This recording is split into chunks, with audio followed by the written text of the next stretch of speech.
আসসালামু আলাইকুম। প্রিয় শিক্ষার্থীরা, আজকে থেকে আমরা আ ম্যাথের ২য় অধ্যায় নিয়ে আলোচনা শুরু করব। আমরা আ গণিতের এই যে ২য় অধ্যায়টা, এটা খুবই গুরুত্ব সহকারে পড়ব। কেননা এটা শুধুমাত্র আমাদের ক্লাস 8 এই নয়, বরং আমাদের সামনে গিয়ে ভবিষ্যতে সব জায়গায় কাজে লাগবে। একটা হচ্ছে তোমার গণিতের ভেতরেও তোমরা জিজ্ঞাসা করতে পারো যে, আ কোন ম্যাথ কি কাজে লাগবে? তো এইটাই একমাত্র সবথেকে বেশি রিয়াল লাইফে বা বাস্তব জীবনে সবথেকে বেশি কাজে লাগবে এই অধ্যায়টা। এবং সাথে, সাথে এখানে শুধুমাত্র তোমার JSC বা ক্লাস 8 নয়, বরং এইখান থেকে তোমার জবের জন্য আ খুবই ইম্পোর্টেন্ট। ঠিক আছে? জবের জন্য এখান থেকে মাস্ট কোয়েশ্চেন কিন্তু আসে। সে যে জবেই যাও না কেন। হ্যাঁ? তো এই যে ২য় অধ্যায় মুনাফা, এইটা কিন্তু অনেক বেশি গুরুত্বপূর্ণ। ঠিক আছে? তো আমরা এই মুনাফা এই অধ্যায় নিয়ে আজকে সবাই আলোচনা করব এবং বোঝার ট্রাই করব যে এই অধ্যায়টা আসলে আ কি বলতে চাচ্ছে, এবং এই অধ্যায়ের যাবতীয় যত বেসিক সবই আজকের এই ক্লাসটির মাধ্যমে তোমাদের ক্লিয়ার হয়ে যাবে। তো আমরা এখানে দেখতে পাচ্ছি কি দৈনন্দিন জীবনে সবাই বেচাকেনা এবং লেনদেনের সাথে কিন্তু জড়িত। তার মানে এই যে অধ্যায়টা, এটা রিয়াল লাইফে অনেক বেশি জায়গাতে ইমপ্লিমেন্ট করা যায় বা অনেক বেশি আ এটার ইউজেস আছে। ঠিক আছে? কেউ শিল্প প্রতিষ্ঠানে অর্থ বিনিয়োগ করে পণ্য উৎপাদন করেন ও উৎপাদিত পণ্য বাজারে পাইকারদের নিকট বিক্রি করেন। ঠিক আছে? তার মানে ১ম এ আম ফ্যাক্টরি থেকে কি হয়? ফ্যাক্টরি থেকে তোমার হচ্ছে আম প্রোডাক্ট তৈরি হয় ফ্যাক্টরিতে এবং ওইগুলা পাইকারদের কাছে বিক্রি করেন। তার মানে সবথেকে কম মূল্যে আ তাদের সরাসরি একটা ব্যবসার কাছে কি করেন? আম বিক্রি করেন। তো এই যে এটাকে বলা হচ্ছে পাইকার। পাইকার বলতে তাদের কাছে তারা কম মূল্যে বিক্রি করে। ঠিক আছে? এইবার এই পাইকাররা তারা কি করবে? তারা হচ্ছে বাজারে যত খুচরা ব্যবসায়ী আছে, তার মানে দোকান। ঠিক আছে? এটা হচ্ছে পাইকার। পাইকাররা তারা কোথায় বেচে? দোকানে বেচে। দোকানে বেচে। আর এটা হচ্ছে ফ্যাক্টরি। তাহলে কি বুঝলে তোমরা? ফ্যাক্টরি থেকে কোনো পণ্য উৎপন্ন হয়। উৎপন্ন হয়ে সেটা যায় হচ্ছে পাইকারদের কাছে এবং সেইখান থেকে যায় হচ্ছে দোকানে। এইবার দোকান থেকে যায় হচ্ছে কোথায়? দোকান থেকে যায় হচ্ছে কাস্টমারদের কাছে বা ক্রেতার কাছে। অর্থাৎ সাধারণ মানুষের কাছে। সিএম লিখলাম, কমন ম্যানের কাছে। ঠিক আছে? তো সাধারণ মানুষের কাছে যায় সর্বশেষে। তাহলে ফ্যাক্টরি থেকে যা উৎপন্ন করতে আ মনে করো যে ৳১০০ খরচ হয়। ঠিক আছে? সেখান থেকে পাইকারদের কাছে তো কিছু লাভে তারা বিক্রি করবেই, তাই না? মনে করো ১১০ এ বিক্রি করছে। এবার পাইকাররা দোকানে বিক্রি করবে আরো বেশি দামে বিক্রি করবে না? মনে করো এখানে ১২০ এ বিক্রি করতেছে। এবার দোকানদাররা তারা কি করবে? আরো বেশিতে বিক্রি করবে। কমন ম্যানদের কাছে কত? ১৩০ এ বিক্রি করবে। সুতরাং প্রত্যেকটা ক্ষেত্রে কিন্তু এখানে লাভের একটা ব্যাপার আছে। প্রত্যেকটা ক্ষেত্রে কিন্তু লাভের ব্যাপার আছে, তাই না? সবাই চাইবে যে লাভ করতে। ঠিক আছে? এই ফ্যাক্টরিতে মনে করো ৳১০০ মতো খরচ হয় তোমার জিনিস উৎপন্ন করতে। এবার সেখান থেকে বেচবে ৳১১০ তার মানে এদের লাভ ৳১০। তারপরে পাইকাররা তাদের অনেক কষ্ট-টষ্ট দিয়ে তারা বেচে কত? আ ২০ দিয়ে তারা ১২০ দিয়ে তারা বিক্রি করে। ঠিক আছে? দোকানে। এবার দোকানেরও তো অনেক খরচ আছে, তাই না? তাদের খরচ-টরচ সব পুষায় নিয়ে তারা বিক্রি করে আ কমন ম্যান বা সাধারণ মানুষদের কাছে। তো এতে প্রত্যেকটা ক্ষেত্রে কিন্তু লাভ এখানে থাকে। আবার মাঝে মধ্যে দেখা যাচ্ছে ক্ষতিও থাকতে পারে, ক্ষতিও হতে পারে। হ্যাঁ? দেখা যাচ্ছে ডিমান্ড খুবই কম কিংবা জিনিস নষ্ট হয়ে যাচ্ছে, পুরাতন হয়ে যাচ্ছে বা অনেক কারণে কিন্তু এইগুলার কস্ট কমতে পারে। আ যখন কস্টটা যেই টাকায় কেনা হইছে তার থেকে বা যে পরিমাণ টাকা খরচ হইছে তার থেকে যদি কম মূল্য হয়ে যায় তখন কি হবে? তখন অবশ্যই ক্ষতি হয়ে যাবে। ঠিক আছে? তো প্রত্যেকটা ক্ষেত্রে কি আছে? লাভ ক্ষতির একটা কিন্তু বিষয় আছে। প্রত্যেকটা স্তরে সবাই লাভ করতে চায় বা বিভিন্ন কারণে ক্ষতিও হতে পারে, যেটা বললাম। শেয়ার বাজারে যেমন লাভ আছে তেমন দরপতনের কারণে আ ক্ষতিও আছে। আবার আমরা নিরাপত্তার স্বার্থে টাকা ব্যাংকে কিন্তু আমানত রাখি, তাই না? আমরা টাকা ব্যাংকে যে পরিমাণ টাকা আমানত রাখি বা ওইটাকে কি বলা হয়? ডিপোজিট, হ্যাঁ? আমরা যে টাকা আমানত রাখি ১ বছর পরে সেই টাকার উপরে কি আসে? ইন্টারেস্ট আসে। ঠিক আছে? তো আমরা টাকা তো রাখছি ব্যাংকে, আবার সেটা যদি একটা ফিক্সড টাইমের জন্য রাখি, তাহলে সেটার উপরে ব্যাংক আমাদের আবার কি দেবে? বাড়তি একটা টাকা দেবে। সেই বাড়তি টাকাটাই হচ্ছে লাভ বা মুনাফা। তাহলে এই ব্যাংক কোথা থেকে টাকাটা পায়? ব্যাংক বিভিন্ন ব্যবসা খাতে লাগায়, কিংবা ব্যাংক আবার কি দেয়? ধার দেয়, লোন দেয়, হ্যাঁ?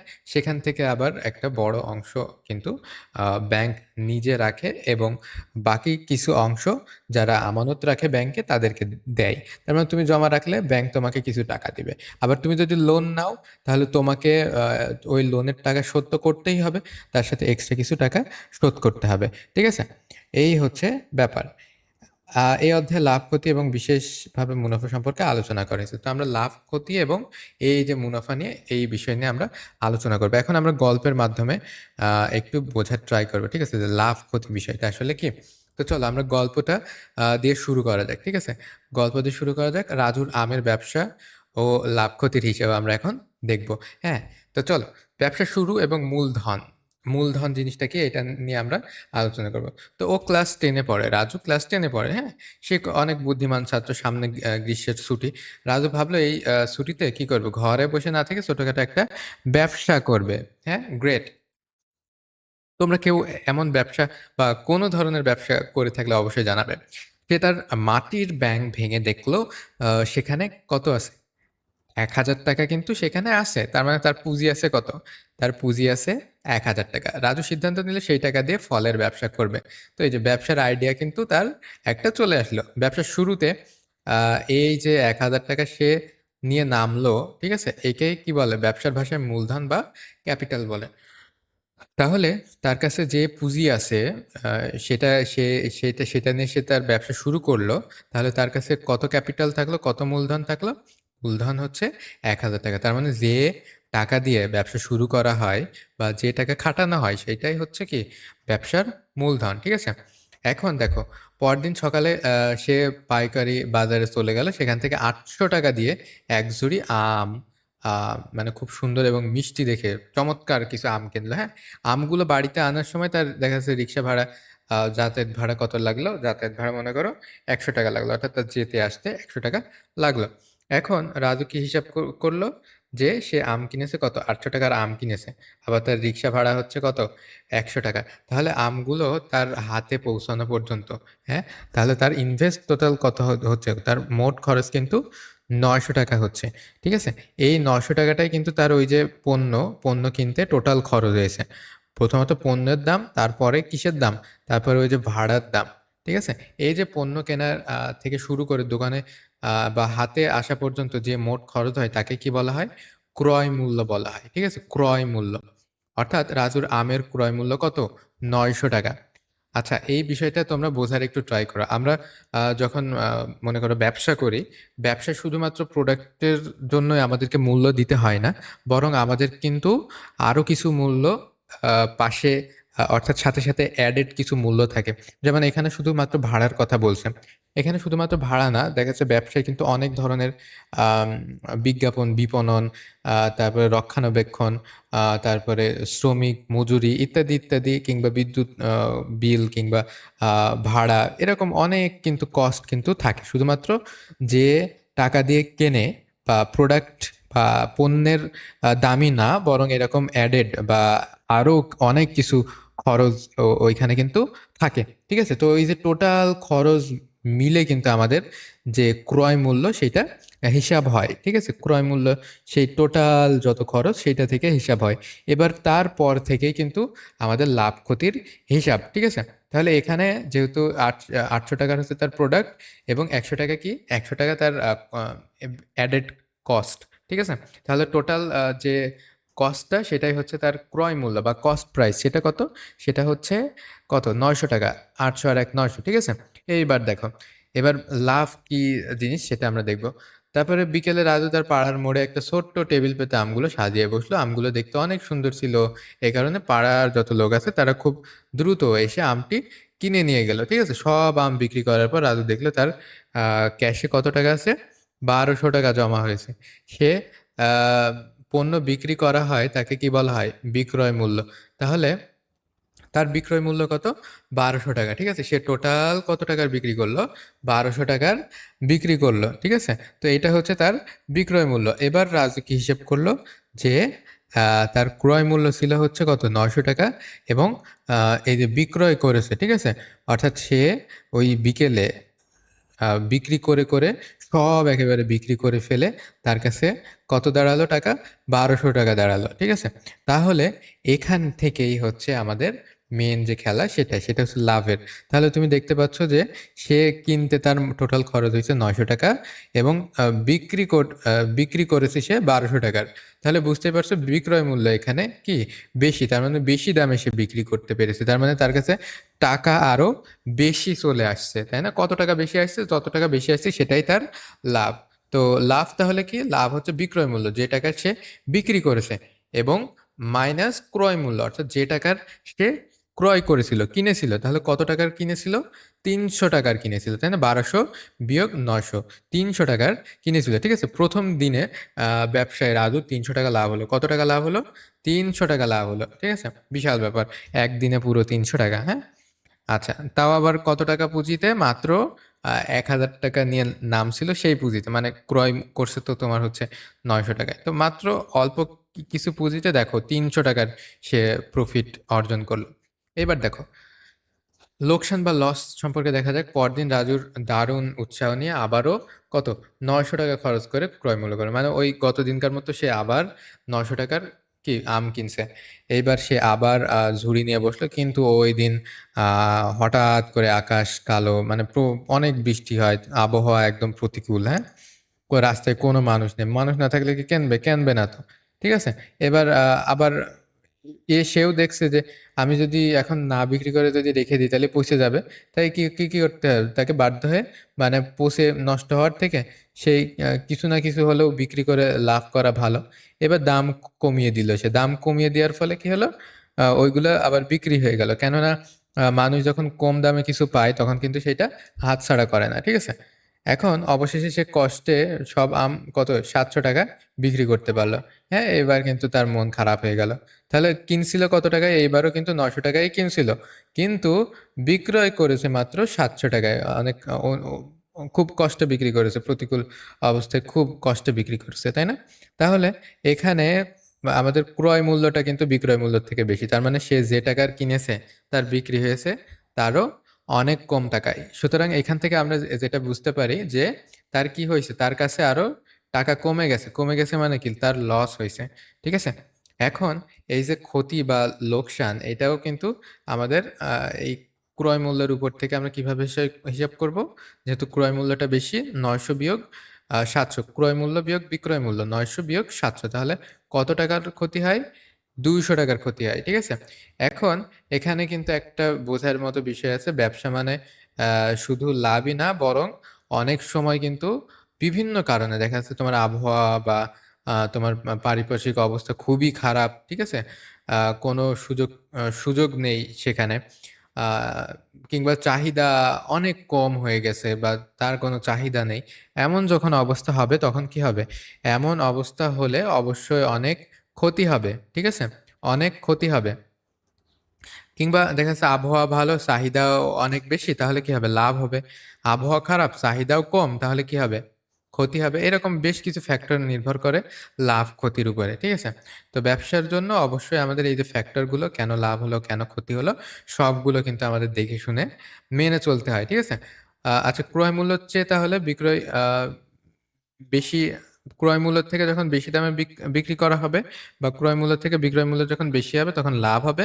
আবার ক্রয় মূল্য থেকে, মানে যে দামে কিনছে যদি তার থেকে যদি তোমার হচ্ছে কি কম দামে যদি বিক্রি করতে হয় তাহলে কি হবে? সেক্ষেত্রে কিন্তু ক্ষতি হয়ে যাবে। তো এইটা হচ্ছে ব্যাপার, তোমার লাভ ক্ষতির যে মেন যে কথা সেটা। এখন দেখো আমরা তোমার হচ্ছে ব্যাংক সিস্টেম নিয়ে কিছু আলোচনা করব। এখন আমরা ব্যবসা নিয়ে তো কিছু আলোচনা করলামই, এইবার আমরা কিছু ব্যাংক সিস্টেম নিয়ে আলোচনা করব। আচ্ছা, তো এই যে লাভ ক্ষতি, আমরা আমরা কি দেখলাম লাভ ক্ষতি নিয়ে? যে একজন দোকান একজন ব্যবসায়ীর কি দোকান ভাড়া আছে, তারপরে পরিবহন খরচ আছে কিংবা আনুষঙ্গিক অনেক খরচ কিন্তু আছে। তো এইগুলাই কিন্তু ক্রয় মূল্যের সাথে সরাসরি যোগ হবে। যোগ হয়ে প্রকৃত একটা খরচ আমাদেরকে নির্ধারণ করতে হবে যদি লাভ ক্ষতি হিসাব করতে হয়। ঠিক আছে?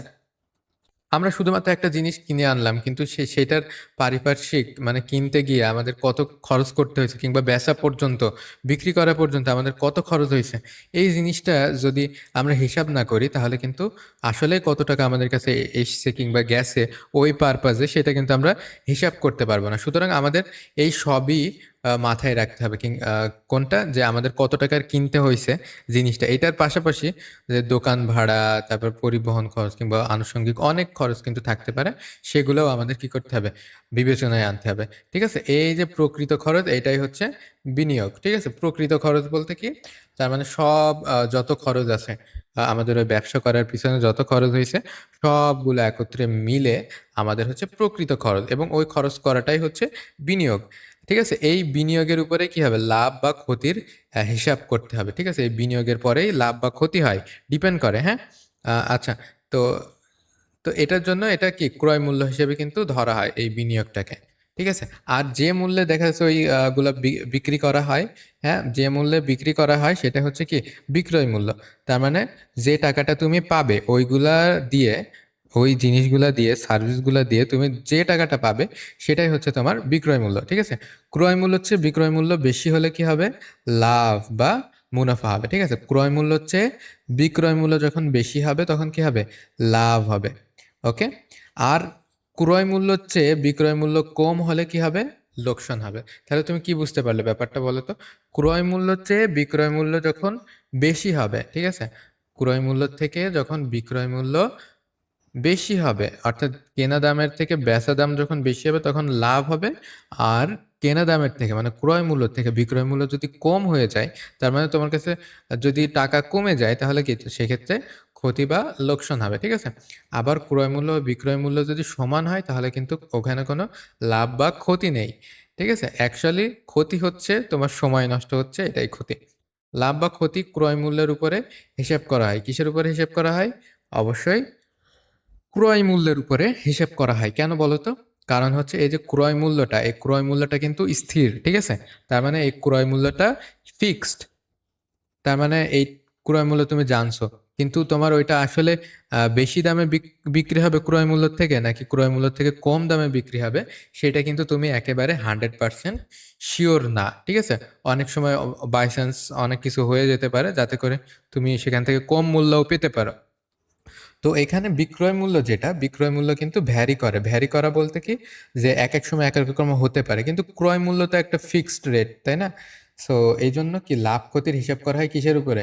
ক্রয় মূল্যের উপরে। বুঝা গেছে? আবার আমরা কি লিখতে পারি? যে লাভ সমান কি লিখতে পারি? বিক্রয় মূল্য বিয়োগ ক্রয় মূল্য। ঠিক আছে? এখানে আমাদের লাভ হলে বিক্রয় মূল্য বেশি হবে। এইজন্য লাভ লাভ আমরা কিভাবে হিসাব করি? বিক্রয় মূল্য থেকে মাইনাস করে হিসাব করি। আর ক্ষতি, ক্ষতি হলে কি হবে? ক্ষতি হলে আমাদের বিক্রয় মূল্য কি হবে? কম হবে ক্রয় মূল্য তার তুলনায় অনেক তার তুলনায় বেশি হতে পারে। ঠিক আছে?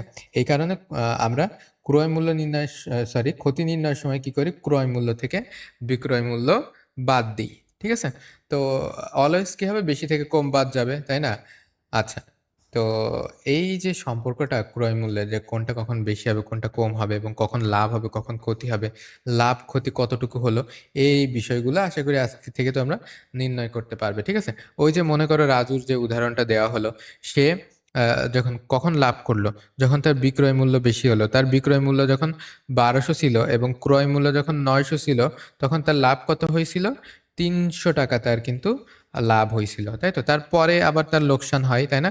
কিভাবে লোকসান হয়? সে তোমার হচ্ছে ৳৯০০ য় কেনে, তাই তো? তার মানে কি ক্ষতি হয়। ক্রয় মূল্য ৳৯০০ এবং বিক্রয় মূল্য কত? ৳৭০০। তাহলে তার ক্ষতি হয় কত টাকা? ৳২০০ কিন্তু তার তখন ক্ষতি হয়। ঠিক আছে? তাহলে এই যে রাজুর যে উদাহরণ সেটা দিয়ে আশা করি বুঝতে পারছো যে লাভ ক্ষতি এই বিষয়গুলা তুমি কিভাবে নির্ণয় করতে পারবা। ঠিক আছে? এইবার পরবর্তীতে আমরা এই ২ টা উদাহরণ নিয়ে আলোচনা করব।